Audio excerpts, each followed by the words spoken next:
Well, happy Friday, everybody. I'm Nick Slavic. I'm the proprietor of the Nick Slavic Painting and Restoration Company. I'm also the host of this show, Ask a Painter Live. It's a weekly live Facebook show where I use my over 2 decades of experience as a craftsman and an entrepreneur to answer any of your questions. Now, today we have a very special show. We're going to be talking about 2 big things.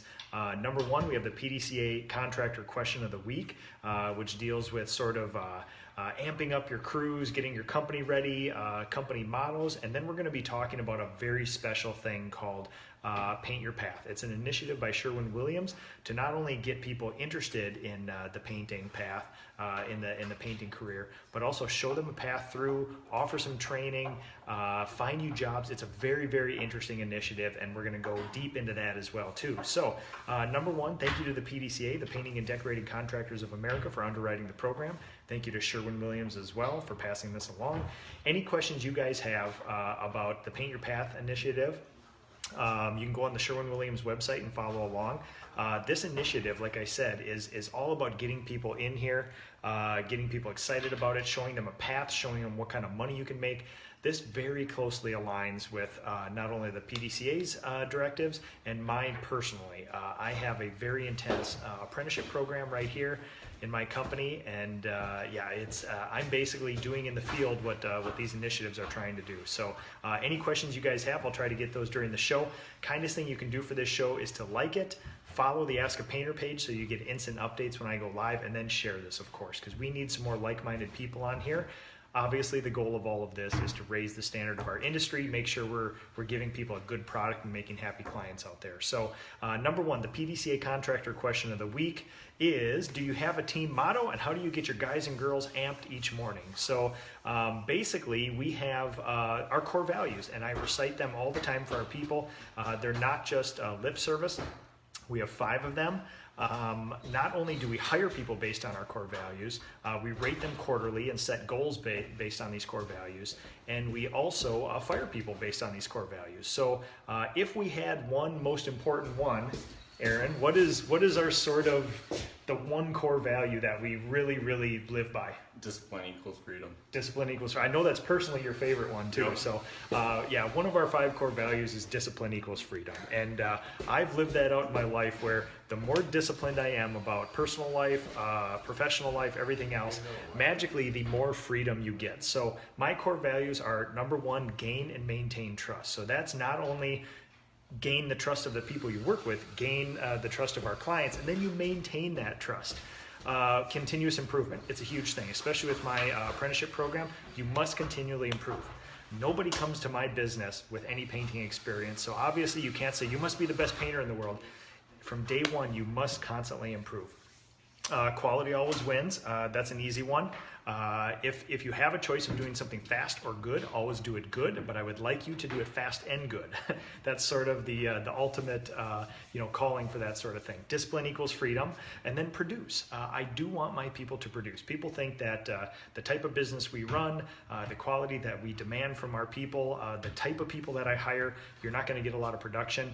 It's something that I would like to happen, but if I have the choice, and especially in the early days of training, I will always say do it right. You will always end up doing it good later, or fast later. So it is, it's not that mistakes will be made if you always push speed over quality. I would much rather have my people do a good job, because in the long run, a callback is a budget and a time killer, and it doesn't make happy clients either. So hopefully that helps. Every one of we have a production meeting. We call it the war room meeting. We have a war room at my farm, and we all meet every Monday. Every single person in my company, from the brand new hire to the most senior craftsperson in the company. I lead the meeting. I'm a big believer in set time, set place, set agenda. We have a quick warm-up where we go around the room, and I usually ask a question looking for some feedback. Each person gives me feedback. We review last week's jobs, and then we go over this week's jobs, and this gives us a chance to sort of talk in depth with all the people about the projects. And I don't just talk with the people about their specific projects. Everybody else sees what's going on, so that when they have a project like that, they already have that built-in knowledge. And yes, it is timely, it's costly to get somewhere between 13 and 22 people all in a room together once a week for an hour, hour and a half. But honestly, it's a culture builder. And at the end of that, I go through my little verbal drill every day where I remind the people of things that are the most important to me. And number one, overarching, is discipline equals freedom. So what I fire my people up with is, one of the last things I say before we all put a hand in and basically break for the entire week, we go downstairs, we fill our trucks with supplies, then we basically do a week of work, is make the clients cry that they're so happy that we're in their homes and that we're doing such good work for them and we take such good care of them. And also, just uphold the standard of the business. What would you want done? It's a golden rule sort of thing. So that's what we kind of do. So, all right, we're going to get into the Sherwin-Williams Paint Your Path initiative. Again, like the Ask a Painter page, follow it. You'll get instant updates when I go live. Also, kindest thing you can do is share it. Find some other people out there. Send it to somebody who would like the information or would like to participate in a show like this, and let's do it. So I'm going to turn my camera around here in just a little bit. I should actually tell you, I'm on a job site right now, last day of a cabinet job install. You can see air scrubber in the back. We painted a mantle right there. We got kitchen cabinets install going on right now. We're going to clean this kitchen up. We're in a sort of a high-rise condo unit today. Some fun things going on up here, and I got 2 apprentices were working on this most of the week. Somebody finished up early, so another apprentice, Paige, came on over and she started helping as well. So to set the stage, why is something like Paint Your Path important? Number one, there aren't enough tradespeople to go around right now. The market is very strong right now, so our trades are in a lot of demand. Prices are rising, quality is going down. We don't have enough good people to do it. Some people are just forcing through some projects, things like that. I'm going to combine a little bit. I have a master's class on my apprenticeship program, and in it I take a deep dive into sort of the statistics, the labor force, things like that. So I'm going to set the stage with a little bit of information, sort of a mini apprenticeship master's class, and then we're going to take a deep dive into Paint Your Path. So basically right now, everybody who's 18 to 36 is of a generation called the Millennials. And these are people who have gotten sort of bad names, as every young generation does in the past. I am a millennial. Everybody you see working here is a millennial, and everybody else in my business is a millennial as well.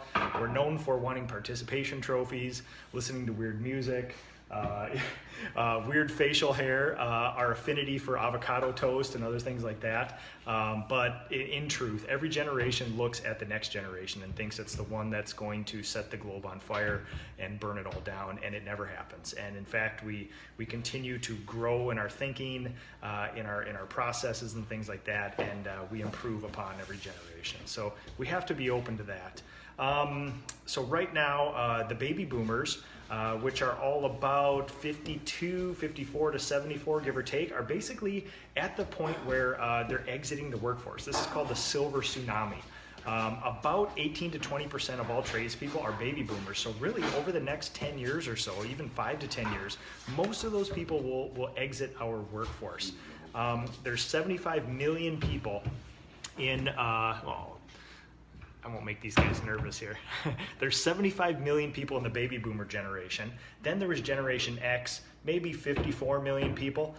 Millennials, 76 million people again. So the millennials have just as many people as the baby boomer generation, and we think of them as the worthless young kids, don't really have a work ethic, things like that.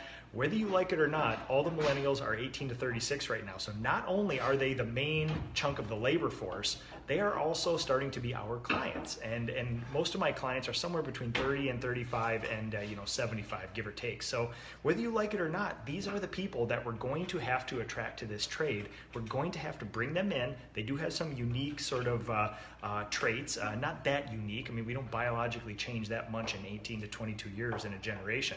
But if anybody wants to take a deep dive into the millennial generation and some of the misgivings, some of the falsehoods about the millennials, you need to find a person called Art Snarzik. He is a guy who deals solely with people. Amazing guy. He took a deep dive into this, and he basically he basically quantified everything I felt about millennials and myself and this generation and put it into presentation. So it's a wonderful, wonderful thing. So look up Art Snarzik. His company is Interview Advisors, and he basically is a people person. He deals with people issues in companies. So millennials, talk to Art Snarzik. He's a genius about it. Everything that I recite about it basically came from him. Let's see. Oh, right now, 34% of all jobs in the U.S. are unfilled, just in general. 70, all our high schools are basically geared to send people to college. Now, I will not take the stance, it's either college versus the trades. We need to stop people going to college, to send them to the trades, because Lord knows I have a college education. I'm also in the trades. I am a hybrid version of that, and I think that is a very, very good path. I also think going right into the trades is a very good path as well. I also think just going into college is a good path. So I'm not one of the people who take sides like that. I do realize that, some of the brightest minds in our industry all have college education, so evidently it's not a wrong thing to do to get in there. So, but almost all high schools are rated, and their goal is to send people to college. But in actuality, when all this plays out, 70% of people do not end up getting a college education. So what do you do with them? And I'm making an argument that, if you got a little bit of work ethic, if you're a decent human being and you have the slightest amount of grit in you, this is sort of the American dream, making something out of nothing. In the painting world, there is no barrier to entry. If you have no skills, a high school education, and you want to be a tradesperson, if you want to be a trim carpenter, that's going to be a long, there's a big barrier to entry, there's a big steep learning curve. You actually have to be super, super good at it right away. You have to have lots of experience, you have to have lots of specific tools, and if something goes wrong, very, very bad. With painting, painting does not take that much effort to do a very decent job, and you really don't incur any cost unless you have jobs. So that's why a lot of people find themselves in the painting industry. There's basically no barrier to entry into it. It's very easy to get into and run a trades business in there. So Dustin Zapanzik, amen. Art Snarzik has been an amazing resource for my business. Oh, thanks for putting that link up there. Art's actually the one helping me find my production manager right now too. So not a shameless plug. Art is actually a super nice guy, and he'll actually just talk to you if you want to. He's not always on the clock like a lawyer. So right now, why do we have to have initiatives like Sherwin-Williams Paint Your Path? In Minnesota, I'm going by statistical data. There's basically 6,700 painters, or people who call themselves painters in Minnesota. Right now, we have between like a 2 and 3% unemployment. The latest number I got from my county is about 2%, give or take. So, I mean, historically low employment numbers. And get this, if you believe all those numbers, there are basically maybe 160 painters actually out of work looking for work in Minnesota, and that's all the way 6 hours north to the Canadian border, 2-3 hours south, all the metro. So if I just put an ad out looking for all these experienced painters, what do you think the chances are that I'm going to get one of those 163 painters, should they really exist? It's very low statistical average. And how many of them are computer savvy? How many of them are on Craigslist, Indeed, Facebook, ZipRecruiter, all those other places? And how many people do you think then would stumble across your ad and take action on it? So I do not have a very good result when I look for experienced painters. So I do kind of what the Paint Your Path initiative does, is we need to find fresh stock. We need to find people who maybe haven't thought about painting, who maybe have overlooked the trades in total. Get them involved, but then not just say, hey, here's a great manual labor job. You can make $12 an hour. You can be real happy and strong. That's fine, but we're missing the entrepreneurship side. And Paint Your Path initiative has a actual decision tree to help you kind of go through and decide, like, do I want to be a foreman? Do I want to own a business? Do I want to be a craftsman? Can we do a combination of it? They have all these resources for you. And there's a whole bunch of video training as well for people, and it's an amazing, amazing resource. It also connects you with actual painting jobs. There's a link on there, you click on it, and it'll take you to Indeed and show you painting jobs. So I'm gonna flip this around in just a second here, but I'm gonna go through a couple more, just make sure I hit all the important stuff that I wanted to hit. I think that's good. So why don't I'm gonna turn this around, and I'm gonna actually show you the Paint Your Path initiative.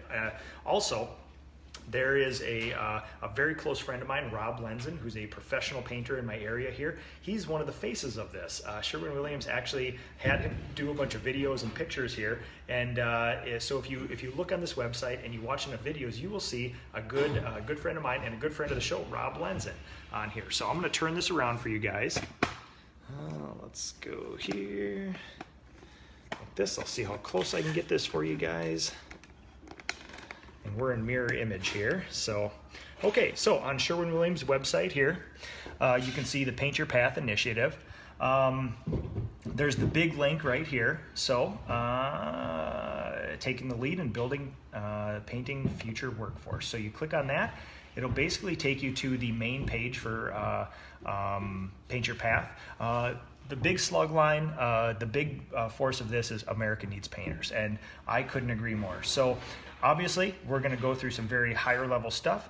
Earn $60,000 a year, take pride in your work, and design your career. So you click on that. That is Rob Lenzen, good friend of mine here. So it basically lays out a pretty good argument. The average painter earns an hourly wage of $20 or more. We need about 1.5 million skilled trade professionals here in our industry. So the money is there. There's a need for people. And statistics will have you believe that there's about 7% growth. And in my state of Minnesota, they're projecting even higher than that, 10% growth. So, Bill Van Price, I will talk about pricing cabinets a little later. We're going to run through this stuff here. So, and it basically lays out the industry for you. So we have residential painting, commercial painting, and then more stuff. One of the most interesting things here is we'll get out of that, go back to the main, take pride in your work. So work you can be proud of. You can be a life changer, a craftsperson, and be an expert. And they show you different examples of things in the painting trade here. Proficiency counts. And this is one of the most interesting portions here. So learn online. You could actually go through a training program here, and I've signed up for this stuff. You can. So here's what one of the actual, this course actually ends up being spray application. And it's an online course for you to take with quizzes and instructions. Surface area to paint. Nothing gets the job done faster. Yeah. And there's a whole bunch of, let's see here if I can go back to all courses. So this is a really cool thing, and I'm actually, we had this planned in my company where I think we're, when we get around the Christmas time here, we're actually going to put everybody in my company through this stuff. But preparation, color basics, quality ingredients about paint selection, brush and roller, repair and touch-up, care and maintenance, and spray application. They also have all of this in Spanish as well, which is really cool. And when you are actually looking for, here's the actual decision tree. Define a path that fits your lifestyle. So, almost a decision tree. Here's how you get there. Join a crew. Start with a full-time job. Train as an apprentice. Learn on the job. Lead a crew. Then, supervisor, operations manager, build your own business. A whole bunch of good options for you in there. There's also Get Pro Advice. So if you do want help growing or running your painting business, that is another link for you guys right there. So when you're actually looking for painting jobs, if you hit the link there, it will take you to a page on Indeed, and it will actually show you jobs. So the first one there is actually one in Minneapolis there. So there's a whole bunch of different opportunities for people here. We got, St. Paul right there too. A whole bunch of good stuff. Yeah, there's an actual ad for a friend of mine, Donnie Kimbler Olson, his painting company. You should definitely go work for him if you're looking for a job. He's an awesome business owner. So lots and lots of options here for you guys. It's a really cool initiative, and yeah, definitely something that the industry needs. So let's see what we got here. We'll go, Bill Van Price. We'll go back to your question here in a second. Here, Steve Burnett. Oh, good to see Steve. Next, whose site is this? This is Sherwin-Williams. This is Sherwin-Williams' initiative called Paint Your Path, and it goes. You can go through their website to get it there. Adam Voisey. I went through the videos already. Oh, Matthew Varga, I'm a 1-month-old apprentice. So excited to finally hear you live. Oh, absolutely, man. That's so exciting. I would love, Matthew, I would love to hear your story about, how you maybe found the painting industry. What do you think of your time so far? And then, stay in touch, and also throw some more comments down here. I'd love to hear more from you. So, Christian, besides the videos, how do you plan to use this to build your own business, if you plan to at all? Oh, definitely, it's a resource. So number one, all my people are going to go through the training here. Any training is good training, and we're going to put it through here. But this is really, if you want to grow your business, they do have resources on here. The thrust of this is getting people like you and me, Christian, who want to own a business, run a business, get into the trade, apprentice with somebody, just introduce people in there. So it's mainly the biggest aim of this tool is to physically bring more people in and just give it a look-see. And then people like you and me, have to make a good argument for these people staying here. So Adam Voisey, pretty disappointed. I was hoping for much more in that area. Why don't you let me know what you were talking about there? I do get a bunch of requests every week because of my apprenticeship program. People always message me and say, "Hey, send me over your magic videos and your magic training manual." And it's not really the secret to getting people there. This is a good tool for getting people in, giving them a good overview of our stuff, getting them the good precursory sort of knowledge like that. Then it's up to us as business owners to take it from there and make sure that there's work coming in for these people, that there's further training going on, that we provide good paying jobs and job stability, and a path for them to get up and move on in the trade as well. So. Let's see here. Hector Valencia, how's it going, man? Good to talk to you. Okay, let's see. Pricing out cabinets. So I price cabinets out the same way I do almost everything else. There's sort of a triangle of estimating where there is, number one, there's experience. I know probably within a quart of paint and about 15 minutes how long a kitchen will take us based on all the kitchens that we've done in the past. So the best way to figure out what to charge for a kitchen is to do a bunch and then figure out how much time it takes you and then how much money you'll need to make.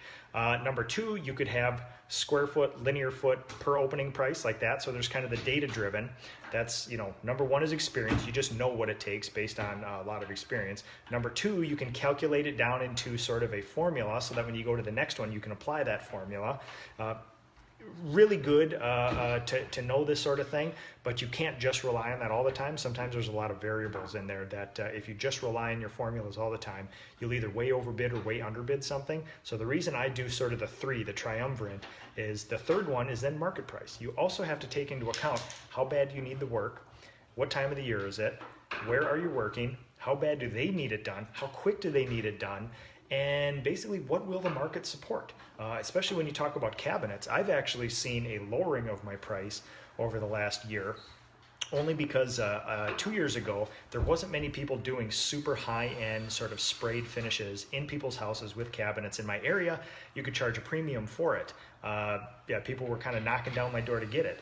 In the last year or two, people have become informed, and there's more people out there doing it, so I've just seen a natural decrease of the price. Now, the good thing is we're still providing a good product, but over the last couple of years, we've got even more efficient at it. So we can still, it's not like we're losing money on cabinets. It's that we can do it quicker, we can do it better than we did before. There's a lot of other people in there. It's just the natural fluctuation of the market. So if you take into account, if I was using my per door and drawer opening price from 2 years ago, I would probably lose out on every cabinet job because it's a little bit overpriced.